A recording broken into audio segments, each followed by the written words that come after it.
the American movie The Exorcism of Emily Rose, and the German movie The Requiem each based their story in part on the life of Anneliese Michel. This is an attempt to summarize the true story of Anneliese Michel. The story begins in Leifling, Germany, where Anneliese was born on September 21st, 1952, to Joseph and Anna Michel. After Anneliese came three sisters, Gertrude, Barbara, and Roswitha. An older sister, Martha, born in 1950, died of a kidney ailment in 1958. Joseph owned and operated a successful sawmill business in Klingenberg, while Anna kept busy in their office. Anneliese's deeply religious grandmother often looked after the children and helped educate them in their Catholic faith. Anneliese suffered various childhood diseases, including mumps, measles, and scarlet fever. As a result, she was held back a year in school.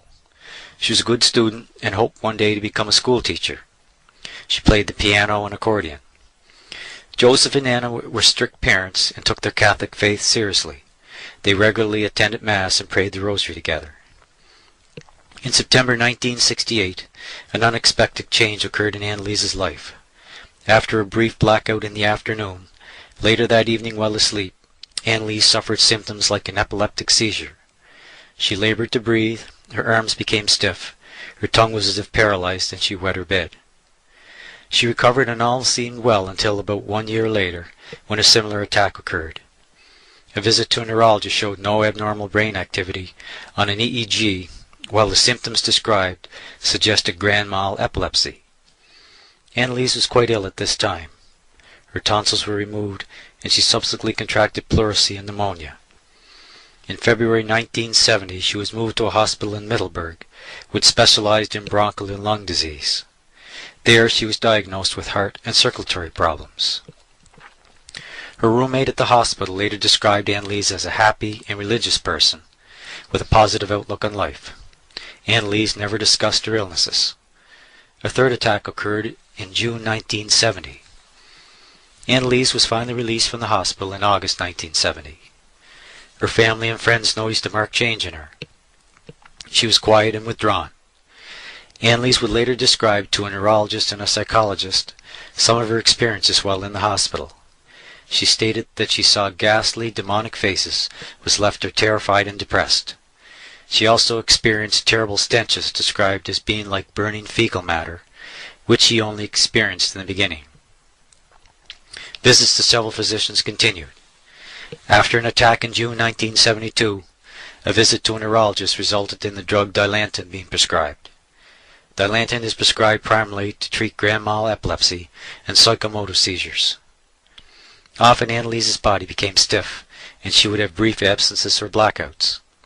She continued to experience the demonic faces, absences, and terrible stenches while on Dilantin. In early 1973, Anneliese complained of hearing rapping noises inside her closet, under the floor, and above the ceiling. On one occasion, Anna found Anneliese in their living room, in front of a statue of the Blessed Virgin Mary, her face full of hatred, and her eyes jet black. In the fall of 1973, Anneliese described to a psychologist how she was apathetic, and her depressed state left her with thoughts of suicide.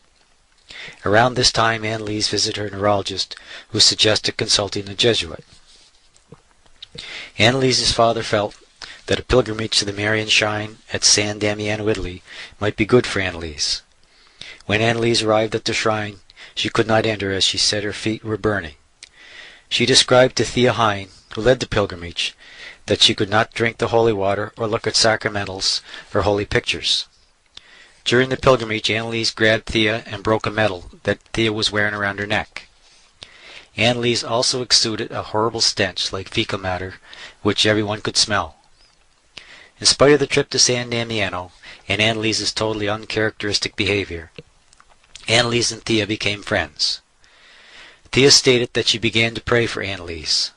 Anneliese later told Thea that she knew when Thea was praying for her. Thea noted what Anneliese said and verified what she had said was true. Thea also said that Anneliese stated, among other things, that Jesus told her that there would come a time when the whole world would talk about hell and the devil. Several priests were sought for advice. Thea contacted Father Adolf Roderick, well known for his expertise in possession and exorcism.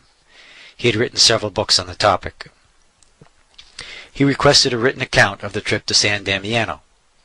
Although there were possible signs of possession, he said that he could not get involved due to his advanced age and the fact that he resided in Frankfurt.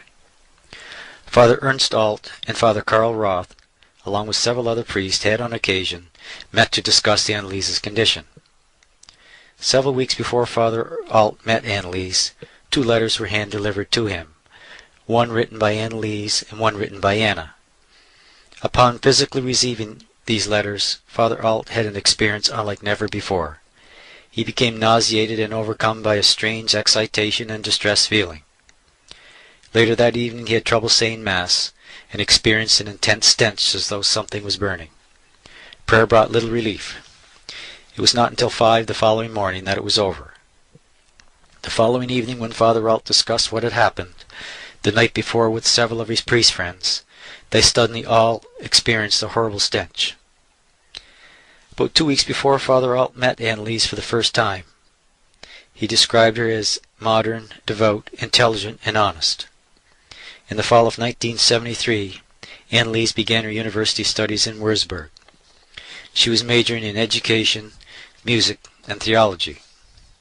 Father Alt visited her regularly. She felt depressed as the demonic faces continued to haunt her. In November she met a fellow education student by the name of Peter. They began to see a lot of each other. Anneliese described her condition to Peter in December of 1973. She stated that at times she had no control over things. Depression coincided with the demonic faces and stenches. Also at this time, Anneliese visited a neurologist and a psychologist in Würzburg. The psychologist felt Anneliese suffered from a neurosis caused by a domineering father and hatred for her mother. He suggested epilepsy as the cause of her seizures. The neurologist switched her from Dilantin to Tegretol, as the Dilantin had not completely suppressed what he surmised was epilepsy. When she met Father Alt in March of 1974, she said that at times she was unable to pray. Father Alt continued to pray over and for her. Anneliese always felt better after Father Alt's visits. Father Alt felt that there were many things which Anneliese was experiencing physically and spiritually, which could not be explained by epilepsy. Various letters written by Anneliese to Father Alt provided insight into Anneliese's condition. She felt that she had no control, which left her depressed. At times she felt like she was in a trance.